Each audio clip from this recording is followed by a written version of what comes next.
नमस्कार दोस्तों, मैं मनोज शुक्ला स्वागत करता हूं आप सभी का इस चैनल पे। इसका नाम है डिस्कशन विद मनोज, जहां पर हम डिस्कस करते हैं सारी वैकेंसीज को डिटेल में। आज मैं जिस वैकेंसी पर डिस्कस करने जा रहा हूं इसके बारे में पहले भी डिस्कस कर चुका हूं। जी हाँ, बिल्कुल आप सही सुन रहे हैं, क्योंकि ये मुख्य परीक्षा का नोटिफिकेशन है जिसको मैं डिस्कस करने जा रहा हूँ। इससे पहले इसकी प्रारंभिक परीक्षा हो चुकी है। अब मैं जिस राज्य या जिस एग्जाम की मैं बात कर रहा हूँ वो है उत्तर प्रदेश, और इनका जो विभाग है जो ये परीक्षा ले रहा है वो है अधीनस्थ सेवा चयन आयोग। हाँ, ये आयोग है जो ले रहा है, जैसे एसएससी है, ट्रिपल एससी ये हो गया उनका। ठीक है, तो भाई जिन्होंने भी मुख्य परीक्षा दी थी, सिविल इंजीनियरिंग की ये भर्ती थी, सभी को पता होगा जिन्होंने इसको दिया होगा। तो ये सिर्फ उन्हीं के लिए जिन्होंने पीईटी में इनका जो प्री इंजीनियरिंग टेस्ट हुआ था उसको, इन्होंने प्री एलिजिबिलिटी टेस्ट जो हुआ था पीईटी, है ना, मैं उसके बारे में और नीचे बता दूंगा आपको, आप चिंता नहीं करें। ये रहा, है ना, प्री मतलब ये रहा प्राइमरी एलिजिबिलिटी टेस्ट पीईटी 2023, ये जिन्होंने दिया है और उनके पास इनका अगर स्कोर कार्ड है तो अब स्कोर कार्ड में ऐसा नहीं होना चाहिए कि आपको शून्य मिला हो या निगेटिव मार्क्स मिले हो। वो लोग मेंस का ये एग्जाम नहीं दे सकते। मेंस का एग्जाम वो लोग दे सकते हैं जिनका 0 से ऊपर हो, और स्कोर स्कोर कार्ड तो उनको मिला होगा, वो आपको लगाना पड़ेगा। और जब आपने ये पीईटी दिया होगा, जिन्होंने दिया मैं उनकी ही बात कर रहा हूँ, स्वाभाविक सी बात है ना। जिन्होंने ये दिया होगा तो उनके पास इसका रजिस्ट्रेशन नंबर भी होगा, क्योंकि आपको लॉग इन करना पड़ेगा उसी रजिस्ट्रेशन नंबर और पासवर्ड या आईडी से। ठीक है ना, तो ये आपको ध्यान रखना होगा। अभी तक अगर नहीं ढूंढा है तो आप ढूंढ लीजिए जा करके, वहाँ पर ना जीमेल में पड़ा होगा, मैसेज आया होगा, तो इतना तो आप संभाल के रखते हैं।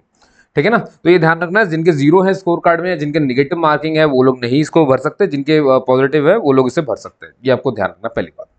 ठीक है ना, ये 4000 से ऊपर करीब करीब पोस्ट है। ये मेंस का एग्जाम होने जा रहा है। ठीक है, डेट के बारे में आपको थोड़ा सा बता दूं। देखिए, जो 7 मई से ये जो है फॉर्म भरा रहे हैं और 7 जून तक ये भराएंगे। ठीक है ना, आपको संशोधन वगैरह कुछ करना है तो वो 14 जून को आप संशोधन कर सकते हो। मान लीजिए आपने नाम कुछ गलत लिख दिया, कुछ हो गया, कुछ भी जो भी हुआ हो वो आप 14 जून को कर सकते हैं। क्लियर है ना। सबकी जो फीस रहेगी इसमें, जो सबकी फीस है ना, वो 25 रुपये है सबकी, मतलब सबकी है ना, जनरल ओबीसी डब्ल्यू सब कुछ। इसको मैंने आपको बताया था, इसको दूसरे राज्य वाले लोग भी इसे भर सकते थे। हाँ, आप अगर अदर स्टेट से भी हैं तो। बस फर्क इतना था कि जो इस राज्य के लोग हैं, जो यूपी के राज्य के जो कम्युनिटी वाले हैं, जैसे कि एससी हो गया, एसटी हो गया, जिनको आरक्षण, जो जो वहीं के लोग हैं उन्हीं को आरक्षण मिलेगा। जो लोग बाहर के हैं, जैसे मान लीजिए आप मध्य प्रदेश के एससी एसटी में आते हैं, लेकिन आपको वहां पर आरक्षण नहीं मिलेगा, वहां पर आप जाकर के जनरल कैटेगरी की तरह ट्रीट होंगे। ठीक है ना, तो आरक्षण सिर्फ वहीं के स्टेट वालों के लिए, बाकियों के लिए नहीं। अब जिनको आरक्षण मिल रहा है उनको भी ये बात पता होनी चाहिए कि भैया आपको अपना कम्युनिटी सर्टिफिकेट दिखाना पड़ेगा, क्योंकि अब तो मेंस देने जा रहे हो आप, है ना, वो आपको करना पड़ेगा। फीस वगैरह आपको एडमिट कार्ड डाउनलोड करने से पहले पहले ही पे कर देनी है। जब आप एडमिट कार्ड इनका आ जाएगा ना तब आप पे करेंगे, ये ध्यान रखना। तो पहले तो अभी फॉर्म भरना है ना, फॉर्म भरना है। अभी आपको शॉर्टलिस्ट किस पे करेंगे मैं आपको पहले बता दूं। यहाँ देखिए जरा, साफ लिखा है, शॉर्टलिस्ट करने के लिए अभ्यर्थियों के पीईटी यानी प्रारंभिक परीक्षा में जो उनके मार्क्स आए होंगे उसी पर हम उन्हें शॉर्टलिस्ट करेंगे, ये इन्होंने साफ साफ बता दिया है। ठीक, ये इसको ध्यान रखिएगा। चलिए अब आगे बढ़े धीरे से, है ना। पदों की संख्या आप यहाँ पर देख सकते हैं, काफी पद, बहुत सारे अभी। ठीक है ना, चलिए नीचे की तरफ चलते हैं जहाँ पर हमें मुख्य होना चाहिए। ठीक है, और ये है वो वेबसाइट जहाँ पर आपको जाना है, UP SSC.gov.in। इस पर आपको जाना है, लॉगिन करना है। और देखिए इनने बताया भी कैसे क्या करना है। आप इस साइट पर जाएंगे, यहाँ होम पेज पर आएंगे, होम पेज पर आपको दिखेगा लाइव एडवर्टीजमेंट, है ना। अब लाइव एडवर्टीजमेंट में क्या करना है आपको, आप उस एडवर्टीजमेंट को ओपन करके देख सकते हो कि उसमें क्या है। यही जो ये सामने ओपन है ना, ये वही एडवर्टीजमेंट है। ठीक है ना, मैं अभी आपको दिखा भी दूंगा। जैसे देखो, मैं आपको लिंक दे दूंगा, है ना, मैं आपको दिखा देता हूँ। ये मैंने आपको लिंक दे दी, समझिए। ठीक है, अब आप यहाँ पर इसके नाम पढ़ सकते हैं। देखिए, Uttar Pradesh subordinate services selection commission, यानी उत्तर प्रदेश अधीनस्थ सेवा चयन आयोग। ठीक है, इसमें आप देखोगे ये रहा नोटिफिकेशन वगैरह पर। ठीक है, मैं ये लिंक ही दूंगा तो आपको सीधे यही पेज मिलेगा। तो ये जो आप देख रहे हो ना, ये वाला, यही वाली पहली ही भर्ती आपकी है ना, 8 एग्जाम 2024, ये आपको दिख ही रहा होगा। ये देखो 7 मई, ये 7 जून, ये इसकी लास्ट डेट है ना। ये एप्लीकेशन में जो फीस डिपॉजिट है उसकी डेट है ना। और अगर आपको कोई मॉडिफिकेशन करना है तो 7 मई से 14 जून तक हो रहा है। और ये रहा भैया। अब यूजर को क्या इंस्ट्रक्शंस हैं वो ये लिखे हुए हैं। आपको पीडीएफ पढ़नी जो मैं बता रहा हूँ वो ये लिखी हुई है, और अप्लाई करना है तो ये लिखा हुआ है। इंस्ट्रक्शंस पर अगर आप क्लिक करोगे तो इंस्ट्रक्शंस ओपन हो जाएंगे। ये रहे इंस्ट्रक्शंस, देखिए जरा ध्यान से यहाँ पर, है ना। ये रहे, जैसे कि क्लिक हेयर टू इंस्ट्रक्शंस, और यहाँ पर लिखा है sample of detailed application form submission. आप सैंपल देखना चाहते हो, सैंपल देख लो आप। देखो मैं आपको दिखा देता हूँ, सैंपल भी दिखा देता हूँ, है ना। थोड़ा सा टाइम टेकिंग है, थोड़ा लेता है समय, जब तक अपन 1 सेकंड हो गया लगता है, हो ही रहा है अभी। जब तक मैं इसका दूसरी चीज़ आपको दिखाता हूँ, यहाँ पर क्लिक हेयर टू इंस्ट्रक्शंस है। दोनों ही अच्छे से देख के जाइएगा भैया, ये इंस्ट्रक्शंस हैं, इनको अच्छे से पढ़ लीजिएगा, है ना, जिसमें साफ साफ बोला गया है कि देखिए भाई पीईटी यहाँ पर ये देखो आप, है ना, ये ये सारी बातें जितनी आपको दिख रही है ना, थ्रू पीईटी ही सब कुछ होने वाला है। देखो मतलब ये कह रहा है कि लॉगिन करने के दो तरीके हैं, या तो आप पर्सनल डिटेल से भर दो कि भाई मेरा नाम ये है, मेरा लिंग ये है, उत्तर प्रदेश ये हो गया, मेल हो कि फीमेल हो, सब बताते हुए पूरा डोमिसाइल और सब कैटेगरी, एक तो वो तरीका बता दो। दूसरा है आपका रजिस्ट्रेशन नंबर, अगर आपके पास है तो आपके रजिस्टर्ड मोबाइल नंबर पर ओटीपी आएगा और ईमेल पर भी ओटीपी जाएगा, वो भर दो आप, तो भी आप इसमें लॉगिन कर लोगे। क्लियर है ना? तो ये सारी बातें इस पे लिखी, कैसे कैसे क्या अंदर जाना है, देखो क्लिक करना है, ईड फिर कौन सी कास्ट है वो बतानी है, ठीक है ना। आपको अब अपने पोस्ट को चुनना है, कौन सी पोस्ट के लिए अप्लाई करना चाहते हैं, फोटो सिग्नेचर आपको यहाँ पे बताना है, ये देखो अदर डिटेल में आ जाएगा। फिर घोषणा पत्र आएगा, उसको अच्छे से पढ़िए, फिर सेव एंड प्रोसीड में क्लिक करके आगे बढ़ जाइए, ठीक है ना। और फाइनल सबमिशन इसका दे दीजिए। बात समझ में आ गई? और प्रिंट को निकाल करके अपने पास रख लीजिए, ये बात ध्यान रखना। तो पहले पेमेंट भी हो जाएगी आपकी, यही सब इसमें लिखा है, इतना कोई बड़ी बात नहीं है, चिंता मत करिए। तो बहुत सारी बातें इन्होंने लिख दी है, पर इतना आप खुद भी वहाँ पे कर सकते हैं, ठीक है ना। और अगर कोई त्रुटि आपको लगती है, मेरा नाम गलत हो गया, पापा का नाम, पति का नाम, जो भी जैसा भी है आपका, तो वो आपको देखना है अच्छे से पहले फॉर्म, और उसके बाद ही वो काम करना है। अब आइए फॉर्म कैसे भराया है, मैं थोड़ा सा वो दिखा देता हूँ आपको, ये रहा, है ना, ये देखिए यहाँ पर। तो ये है इनका होम पेज, ये बता दिया इन्होंने, ठीक है। अब इसमें सेगमेंट में गए सब क्या, वो तो ये आपने पेज तो आपने देख ही लिया था, मैंने आपको थोड़ी देर पहले दिखाया, ये उन्हीं की पीडीएफ देख रहे हो आप, ओरिजिनल, है ना, पहली वाली मैंने आपको बता दिया। ये देखो यहाँ पर आपको दिखेगा, या तो आप व्यू करो, या तो सबमिट एप्लीकेशन यहाँ पे आ रहा है नीचे, ये रहा, है ना। तो ये धीरे धीरे आपको जाना है, ये वापस आओ, चलो देखो, अब ये आ गए, है ना। जैसे ही आप उसमें क्लिक करोगे तो फिर आपको आ जाएगा क्लिक टू व्यू वैकेंसी वगैरह, जो भी जितनी वैकेंसीज होंगी, है ना, ये फिर आप वही सब पढ़ सकते हो। एग्री पे क्लिक कर देना है, पहले ये ब्लू टिक कर देना है, यहाँ पर ये जो दिया है ना, ये पहले ब्लू टिक करना पड़ेगा, उसके बाद एग्री पे क्लिक कर देना, ठीक है ना। फिर ऐसा विंडो कुछ ओपन हो जाएगा, ठीक है ना। और अब आप कैसे पेमेंट, सॉरी एप्लिक अपने पीईटी जो आपने पेपर दी थी, है ना, तो कैसे आप एंटर करना चाहते हो भाई, कैसे लॉगिन करना चाहते हो अपनी पर्सनल डिटेल के साथ कि ओटीपी के साथ।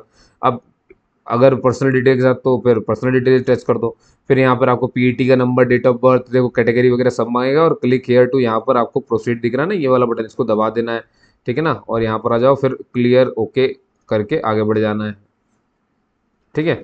फिर ये आई एक्सेप्ट पर क्लिक करके यहाँ पर आपको आगे क्लिक करना है, और ये देखिए सब ओपन हो जाएगा, ठीक है। अब आप यहाँ पर देखोगे ये सारी डिपार्टमेंट के नाम लिखे हैं यहाँ पर, ये इनके पोस्ट के नाम लिखे हैं, ठीक है ना। ये इस तरफ डिपार्टमेंट है इरिगेशन एंड वाटर रिसोर्सेज, और इधर लिखा ड्राफ्ट्समैन, है ना, नक्शा नावीस, नवीस, ये हो गया। अब आपको अगर इसके लिए अप्लाई करो तो उसको टच कर दो आप, है ना। अच्छा, इसमें ये मैं बता दूं, प्रायोरिटी भी रहेगी, कौन सी पोस्ट को आप प्रायोरिटी ज़्यादा देना चाहते हैं वो ध्यान रखना है ना। और फिर प्रोसीड को क्लिक कर देना। फिर ये आ जाएगा सेक्शन, ये वाला कुछ ओपन होगा, देखो यहाँ पर दिख रहा है कि पर्सनल डिटेल आपको भरनी है, तो पर्सनल डिटेल अपनी भर देना, एड्रेस एड्रेस सब खुद खुद ही लिखा हुआ आ जाएगा, क्योंकि पहले आपने भरा हुआ होगा उसको, ठीक है ना। और फिर ये सब करके सबमिट एप्लीकेशन कर देना है, ठीक। और फिर अपनी फ़ोटो वगैरह यहाँ पे लगा देना है, आपको कंटिन्यू पे क्लिक कर देना है, ठीक है। और फिर ये फीस डिपॉजिशन वगैरह आएगा, ये रिसिप्ट वगैरह निकल करके आ जाएगी खुद की खुद। फिर अपना यूपी बोर्ड क्या कैसा, ये सब भरा हुआ मिलेगा, क्योंकि आपने पिछली बार भरा ही है ना, पीटी में तो भरा ही था फॉर्म को, ठीक है ना। और और अब क्या करोगे, बस हो गया सबमिट, और कुल मिला के आप खुद ही समझ जाओगे धीरे धीरे, जब जैसे जैसे ज़्यादा होगा ना तो ये होता चला जाएगा, ठीक है। और बस फिर आखिरी में पेमेंट वेमेंट करनी रहेगी आपको, समझ गया। चलिए, तो मैं यही बता रहा था आपको कि कैसे क्या सारी चीज़ें मिलती, तो पीडीएफ भी मिल जाती, सब मिल जाता है यहाँ पर, ठीक है। तो ये है दोस्तों जो आपने अभी भी देखा, है ना। और अब अगर मैं इससे पीछे चले जाऊँ, ठीक है, तो मैं आपको दिखाता हूँ, मान लो मैं अप्लाई पे क्लिक करता हूँ, अभी आपने सब कुछ देख लिया, अब अप्लाई भी देख लो ज़रा, कहीं कुछ तो पूछ रहा है। हाँ ये रहा बस, ये व्यू वैकेंसी, तो इस पर अपन टिक क्लिक करके देख लेते हैं एक बार, ये व्यू पे क्लिक करके देख लेते हैं, कुछ हुआ, कुछ तो हुआ। हाँ व्यू पे आए, 4016 ये वैकेंसी टोटल बता रहा है, इतनी वैकेंसीज हैं, ठीक है ना। अब यहाँ से वापस चले आओ, बड़े प्यारे सज्जन व्यक्तियों की तरह, ठीक।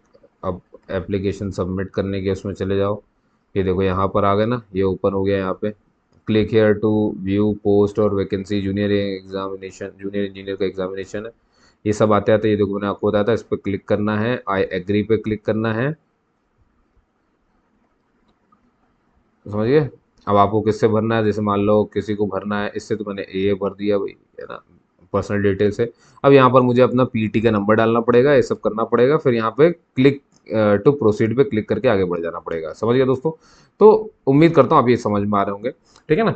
अब देखिए यही सारी जानकारी जो मुझे आपको मेन तो देनी थी। अब इसके बाद आप यहाँ पर कुछ भी देख सकते हो भैया कि ईडब्ल्यूएस का प्रमाण पत्र लेगा, तो खैर आपको पहले से भी पता है भाई, इसमें कोई नई बात नहीं है, ठीक है ना। और प्रोसीड का बटन दबाते चले जाना है, समझते जाना है, वो सामने आएगा जैसे मैंने ये आपको दिखाया ना, वैसे ही घोषणा पत्र है, घोषणा पत्र पढ़ लीजिए, वैसे पढ़ने की जरूरत नहीं पड़ती है, पर फिर भी अगर किसी को पढ़ना है पढ़ ले। ये फीस वगैरह आप यहाँ पे देख सकते हो, सबके लिए फीस उतनी ही रखी गई है, कोई कम या कोई ज़्यादा नहीं है, 25 रुपये। और जो सुधारना वो सामने लिखा हुआ है, ठीक है ना। और ये पद वगैरह है, आप यहाँ पे देख सकते हो, ठीक है। यहाँ पर इनके लिखा हुआ है कि भैया ये अभियुक्ति कैसी है, स्थायी है अस्थायी है, तो आप यहाँ पे देख सकते हैं सारे, है ना। यहाँ देखिए ये विभाग का नाम है, ये पद का नाम है, तो आपको अवर अभियंता, सहायक विकास अधिकारी, है ना, जूनियर इंजीनियर सिविल, ये क्या बनना है वो सब आप यहाँ पर देख सकते हैं, ठीक है ना। प्रेफरेंस वगैरह बिल्कुल सही सही दीजिएगा। पीडीएफ में साझा कर रहा हूँ आपके साथ, है ना। डिस्क्रिप्शन में आपको लिंक मिल जाएगी, कोई दिक्कत हो तो आप उससे यहाँ पर आकर के पूछ सकते हैं, है ना। तब तक के लिए जय हिंद, जय धन्यवाद दोस्तों। और ये वीडियो शेयर करिए और लाइक करके जरूर जाइए, क्योंकि ऐसी वीडियोस मैं बनाता रहता हूँ आपके लिए, तो ऐसी डिटेल आपको चाहिए हो, है ना, तो आप मुझसे जुड़ जाएं। और भी बहुत सारी वैकेंसी के बारे में बताने वाला हूँ, सरकारी वैकेंसीज ही मैं ज़्यादातर यहाँ पे डिस्कस करता हूँ, और फ्रेशर्स को ही मैं डिस्कस करता हूँ। ये मैंने पीडीएफ इसलिए डिस्कस कर दी क्योंकि मैंने पीईटी के लिए पहले वीडियो बनाया था, जिनका रिजल्ट आ गया तो नोटिफिकेशन आया, इसलिए मैंने इसको ही बना दिया, ठीक है ना। बनाने में थोड़ी सी देरी हो गई हालांकि, पर कोई बात नहीं, देर आए दुरुस्त आए वाला मामला है।